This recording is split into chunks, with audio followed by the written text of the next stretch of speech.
ಬಂದಿದ್ದೀವಿ ಸರ್ಕಾರಿ ಪ್ರೌಢಶಾಲೆ ರಂಜೋಲ್ಕಡಿ ತಾಲೂಕಾ ಜಿಲ್ಲಾ ಬೀದರ್. ಇಲ್ಲಿ ನಮ್ಮ ಸರ್ಕಾರಿ ಪ್ರೌಢಶಾಲೆಯಲ್ಲಿ ರಸಪ್ರಶ್ನೆ ಕಾರ್ಯಕ್ರಮವನ್ನು ಹಮ್ಮಿಕೊಳ್ಳಲಾಗಿದೆ. ಇಲ್ಲಿ ನಮ್ಮ ಮುಖ್ಯೋಪಾಧ್ಯಾಯರು ಮಂಜುನಾಥ್ ಸರ್ ಮತ್ತು ಎಲ್ಲ ಶಿಕ್ಷಕರ ತಂಡ ಇದೆ. ಈ ರಸಪ್ರಶ್ನೆಯ ಕಾರ್ಯಕ್ರಮದ ಉದ್ದೇಶವನ್ನು ನಮ್ಮ ಮುಖ್ಯೋಪಾಧ್ಯಾಯರಿಂದ ಮತ್ತು ರಾಜ್ಕುಮಾರ್ ಸರ್, ಸಚಿನ್ ಸರ್ ಮತ್ತು ಮೇಡಮ್ ಅವರಿಂದ ತಿಳಿಯೋಣ. ನನ್ನ ಜೊತೆ ಇದ್ದಾರೆ ಕ್ಯಾಮ್ರಾಮನ್ ನಮ್ಮ ಶಾಲೆಯ ವಿದ್ಯಾರ್ಥಿ ರೋಹಿತ್. ಸ್ವಲ್ಪ ಮುಂದೆ ಬನ್ನಿ. ಇಲ್ಲಿ ಮುಖ್ಯೋಪಾಧ್ಯಾಯರಿದ್ದಾರೆ, ಅವರಿಗೆ ಈ ಕಾರ್ಯಕ್ರಮದ ಉದ್ದೇಶ ಸರ್, ಇವತ್ತಿನ ಈ ಕಾರ್ಯಕ್ರಮದ ಉದ್ದೇಶ, ಈ ರಸಪ್ರಶ್ನೆಯ ಉದ್ದೇಶ ಏನು ಸರ್? ಸರ್, ರಸಪ್ರಶ್ನೆ ಕಾರ್ಯಕ್ರಮದ ಉದ್ದೇಶ ಅಂದ್ರೆ ಮಕ್ಕಳಲ್ಲಿ ವಿಷಯ ಜ್ಞಾನವನ್ನ ಹೆಚ್ಚಿಗೆ ಮಾಡುವಂಥದ್ದು, ಜೊತೆಗೆ ಮಕ್ಕಳು ಆದಷ್ಟು ಸ್ಪರ್ಧಾತ್ಮಕ ಪರೀಕ್ಷೆಗಳಿಗೆ ಯಾವ ರೀತಿ ತಯಾರಿಯನ್ನು ಮಾಡ್ಕೋಬೇಕು, ಯಾವ ಪ್ರಶ್ನೆಗೆ ಒಂದು ಕಡಿಮೆ ಸಮಯದಲ್ಲಿ ಉತ್ತರವನ್ನು ಹೇಗೆ ಕೊಡಬೇಕು, ನಿಖರವಾದ ಉತ್ತರವನ್ನು ಹೇಗೆ ನೀಡಬೇಕು ಅನ್ನುವಂತಹ ಒಂದು ಮಾಹಿತಿಯನ್ನು ಮಕ್ಕಳಲ್ಲಿ ಈಗಲಿಂದಲೇ ನಾವು ಸ್ಪರ್ಧಾತ್ಮಕ ಪರೀಕ್ಷೆಗಳಿಗೆ ಸಿದ್ಧತೆ ಮಾಡುವ ಉದ್ದೇಶವನ್ನು ಇಟ್ಕೊಂಡು ಈ ಕಾರ್ಯಕ್ರಮವನ್ನು ನಡೆಸ್ತಾ ಇದ್ದೀವಿ. ಇದು ಈ ಹಿಂದೆ ಸಹ ನಾವು ಮಾಡಿದ್ವಿ, ಬಹಳ ಯಶಸ್ಸನ್ನು ಕಂಡಿದ್ದೀವಿ ಇದರಲ್ಲಿ. ಆ ಕಾರಣದಿಂದ ಇದನ್ನ ಮುಂದುವರಿಸ್ತಾ ಇದ್ದೀವಿ. ಈಗ ಈ ಕಾರ್ಯಕ್ರಮದ ಉದ್ದೇಶ ಏನು ಅಂತ ಹೇಳಿ ನಮ್ಮ ಮುಖ್ಯೋಪಾಧ್ಯಾಯರು ಮಂಜುನಾಥ್ ಸರ್ ಅವರು ತಿಳಿಸಿದ್ದಾರೆ. ಈ ಕಾರ್ಯಕ್ರಮ ಸುಮಾರು ದಿವಸದಿಂದ ನಮ್ಮ ರಾಜ್ಕುಮಾರ್ ಸರ್ ಇಂಗ್ಲಿಷ್ ಶಿಕ್ಷಕರು ಈ ಕಾರ್ಯಕ್ರಮವನ್ನು ಹೇಗೆ ಮಾಡಬೇಕಂತೇಳಿ ಪ್ರಯತ್ನ ಪಡ್ತಾ ಇದ್ದಾರೆ. ಈ ಕಾರ್ಯಕ್ರಮದ ಕುರಿತು ತಮ್ಮ ವಿಚಾರ ಸರ್? ಕಾರ್ಯಕ್ರಮ ಪ್ರಯತ್ನ ಮಾಡ್ತಾ ಇದ್ದೇವೆ. ಮಕ್ಕಳುಗಳಿಗೆ ನೆನಪಿನ ಶಕ್ತಿ ಅಭಿವೃದ್ಧಿ ಆಗ್ಬೋದು. ಮಕ್ಕಳಿಗೆ ಯಾವ ರೀತಿಯಾದಂತಹ ಪ್ರಶ್ನೆಗಳು ಎಕ್ಸಾಮ್ ಬರುತ್ತದೆ, ಅದನ್ನ ಯಾವ ರೀತಿಯಾಗಿ ಫೇಸ್ ಮಾಡಬೇಕು ಅಂತ ಒಂದು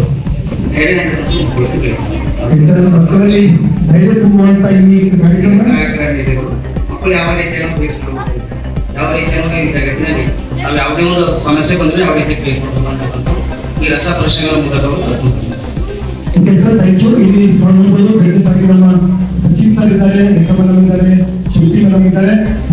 ನಾವು ನೋಡಬಹುದು ತಂಡಗಳು ನಿಂತಿದ್ದಾರೆ. ಈ ತಂಡಗಳ ಹೆಸರು ತಾವು ನೋಡಬಹುದು: ತುಂಗಭದ್ರಾ, ಕೃಷ್ಣ ಮತ್ತು ಗೋದಾವರಿ, ಸರಸ್ವತಿ, ಯಮುನಾ ಮತ್ತು ಗಂಗಾ ನದಿಗಳ ಹೆಸರು ಈ ತಂಡಗಳಿಗೆ ಎತ್ತಿದ್ದಾರೆ. ಜೋರಾಗಿ ಚಪ್ಪಾಳೆಯಿಂದ ಈ ತಂಡಗಳಿಗೆ ಸ್ವಾಗತಿಸಿ. ಮೊದಲು ಗಂಗಾ ತಂಡ, ಈ 10ನೇ ವಿದ್ಯಾರ್ಥಿಗಳ ಈ ಕ್ವೀನ್ಸ್ ಕಾಂಪಿಟೇಷನ್ಗೆ ಚಪ್ಪಾಳೆಯಿಂದ ಸ್ವಾಗತಿಸಿ. ಗಂಗಾ ನದಿ ತಂಡ ನಮಗೆ ಶುಭಾಶಯಗಳು. ಈಗ ಯಮುನಾ ತಂಡಕ್ಕೆ ಸ್ವಾಗತ. ನೋಡಬಹುದು ಎಷ್ಟು ಉತ್ಸಾಹಭರಿತವಾಗಿದ್ದಾರೆ ನಮ್ಮ ವಿದ್ಯಾರ್ಥಿಗಳು, ನಮ್ಮ ಶಾಲಾ ವಿದ್ಯಾರ್ಥಿಗಳು ಈ ಕಾಂಪಿಟೇಷನ್ ನಲ್ಲಿ ಭಾಗವಹಿಸಲು. ಮತ್ತೆ ಬರ್ತಾ ಇದ್ದಾರೆ ಸರಸ್ವತಿ ತಂಡ. ಈ ಎಲ್ಲ ಮಕ್ಕಳು 10ನೇ ತರಗತಿಯ ವಿದ್ಯಾರ್ಥಿಗಳು. ಸರಸ್ವತಿ ತಂಡ 8ನೇ 9ನೇ ವಿದ್ಯಾರ್ಥಿಗಳು. ಚಪ್ಪಾಳೆ ತಟ್ಟಿ ಅವರು ಸ್ವಾಗತಿಸಬೇಕು. ಈಗ ಗೋದಾವರಿ ತಂಡ ಬರ್ತಾ ಇದೆ. ಚಪ್ಪಾಳೆ ನೋಡಿ. ನಮ್ಮ 8ನೇ 9ನೇ 10ನೇ ವಿದ್ಯಾರ್ಥಿಗಳು ಎಷ್ಟು ಶಿಸ್ತಾಗಿ ಕುಂತಿದ್ದಾರೆ. ಈಗ ನೆಕ್ಸ್ಟ್ ಕೃಷ್ಣ ತಂಡ. ಚಪ್ಪಾಳೆ ಜೋರಾಗಿ. ಕೃಷ್ಣ ತಂಡಕ್ಕೆ ಶುಭಾಶಯಗಳು. ನಾವು ಕೂಡ ಈ ಕಾಂಪಿಟೇಷನ್ ಸರಿಯಾಗಿ ಹೋಗ್ಬೇಕು ಮತ್ತೆ ಗೆಲ್ಲಬೇಕಂತಾರೆ. ಮತ್ತೆ ತುಂಗಭದ್ರಾ ತಂಡಕ್ಕೆ ಚಪ್ಪಾಳೆ. ತಮಗೂ ಕೂಡ ಶುಭಾಶಯಗಳು. ಈಗ ನಮ್ಮ ಜೊತೆ ನಮ್ಮ 8ನೇ 9ನೇ ವಿದ್ಯಾರ್ಥಿಗಳು, ಅವರಿಗೂ ಕೂಡ ಈ ಕಾರ್ಯಕ್ರಮದಲ್ಲಿ ಸ್ವಾಗತ. ಮತ್ತು ಅತಿಥಿಗಳಾಗಿ ನಮ್ಮ ಮುಖ್ಯೋಪಾಧ್ಯಾಯರ ಫ್ಯಾಮಿಲಿ ಎಲ್ಲರೂ ಬಂದಿದ್ದಾರೆ, ಅವರಿಗೂ ಕೂಡ ಸ್ವಾಗತ.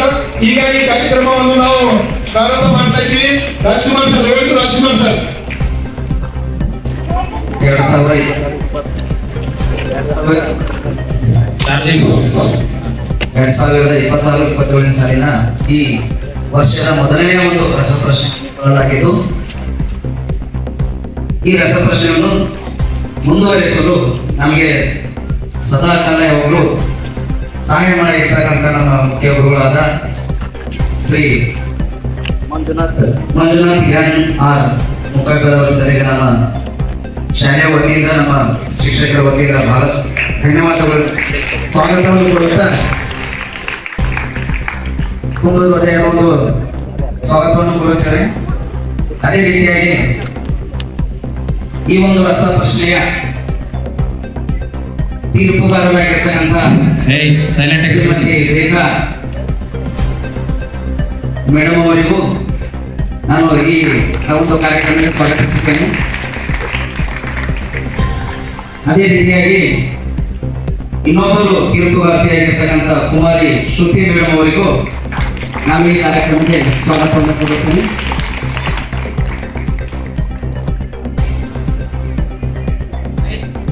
ಈ ರಸಪ್ರಶ್ನೆ ಮುಂದುವರಿಸುವ ಮೊದಲು ಈ ರಸಪ್ರಶ್ನೆಯಲ್ಲಿ ಭಾಗಿಯಾಗಿರ್ತಕ್ಕಂಥ ನನ್ನ ಮುಂದಿನ ಮಕ್ಕಳಾದ 10ನೇ ವಿದ್ಯಾರ್ಥಿಗಳಿಗೆ ತುಂಬ ಹೃದಯದ ಸ್ವಾಗತವನ್ನು ಕೋರುತ್ತಾ ಇದ್ದೇನೆ. ಈ ಒಂದು ರಸಪ್ರಶ್ನೆ ಕೇವಲ ಒಂದು ಸ್ಪರ್ಧೆಯಲ್ಲ, ನಮ್ಮ ಜ್ಞಾನವನ್ನು ಹೆಚ್ಚಿಸಬಹುದು. ಅದೇ ರೀತಿಯಾಗಿ ಕಲ್ಪನೆ ಶಕ್ತಿ ಬೆಳವಣಿಗೆಯನ್ನು ಮಾಡುತ್ತದೆ. ಅದೇ ರೀತಿಯಾಗಿ ಹೊಸ ವಿಷಯಗಳ ಬಗ್ಗೆ ಕಲಿಯುವ ಒಂದು ಅರಿವು ಮಕ್ಕಳಲ್ಲಿ ಮೂಡುವ ಉದ್ದೇಶಕ್ಕಾಗಿ ಈ ಒಂದು ರಸಪ್ರಶ್ನೆಯನ್ನು 2026-27 ಸಾಲಿನಲ್ಲಿ ನಡೆಸಲಾಗುತ್ತಿರುವುದು ಈ ಸರ್ಕಾರಿ ಪ್ರೌಢಶಾಲೆ ರಂಜೋಳ್ಕೇರಿಯಲ್ಲಿ. ಮುಂದಿನ ಒಂದು ಕಾರ್ಯಕ್ರಮ ಸ್ಪರ್ಧೆಯ ನಿಯಮಗಳು ನೋಡಿ.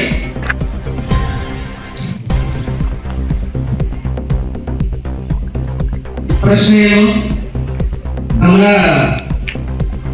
ಗಮನವಿಟ್ಟು ಆಲಿಸಬೇಕು. ಪ್ರಶ್ನೆ ಯಾವುದೇ ಒಂದು ಪ್ರಶ್ನೆ ಕೇಳಿದಾಗ ಮಕ್ಕಳು ಗಮನವಿಟ್ಟು ಅಂತ ಆಲಿಸಿ ಅದಕ್ಕೆ ಸರಿಯಾದ ಉತ್ತರ ಬೇಕಾಗಿದೆ ವಿನಂತಿ. ಅದೇ ಎರಡನೇದಾಗಿ ಒಂದು ಪ್ರಶ್ನೆಗೆ 30 ಸೆಕೆಂಡ್ ಇರುವುದು. ಒಂದು ಪ್ರಶ್ನೆಗೆ 30 ಸೆಕೆಂಡ್ ಮಾತ್ರ ಟೈಮ್ ಇರುವುದು. ಆ 30 ಸೆಕೆಂಡ್ ನಲ್ಲಿ ನೀವು ಆ ಪ್ರಶ್ನೆಗೆ ಉತ್ತರವನ್ನು ಕೊಡಬೇಕು. ಮೂರನೇದಾಗಿ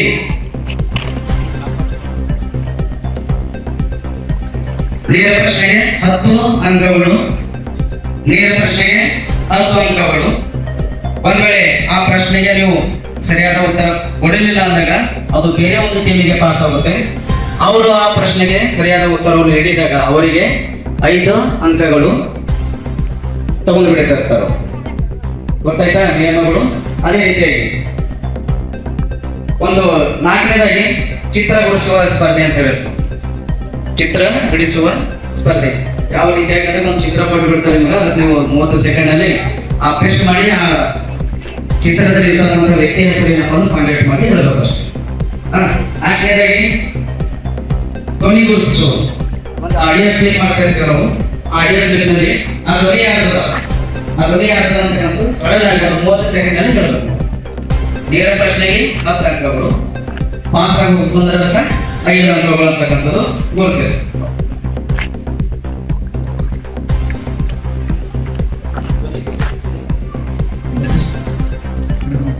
ಆರಂಭಿಸ್ತಾ ಇದ್ದೀವಿ. ಇಂಗ್ಲಿಷ್ ಶಿಕ್ಷಕರಾದಂತ ರಾಜ್ಕುಮಾರ್ ಸರ್ ಅವರು ಈ ಸೂತ್ರವನ್ನು ನಡೆಸಿಕೊಡಬೇಕಾಗಿ ಅವರಲ್ಲಿ ವಿನಂತಿಸಿಕೊಳ್ತಾ ಇದ್ದೀವಿ. ಹಾಗೆ ಎಲ್ಲ ವಿದ್ಯಾರ್ಥಿಗಳಿಗೂ all the best of luck. ಚೆನ್ನಾಗಿ ಆನ್ಸರ್ ಮಾಡಿ.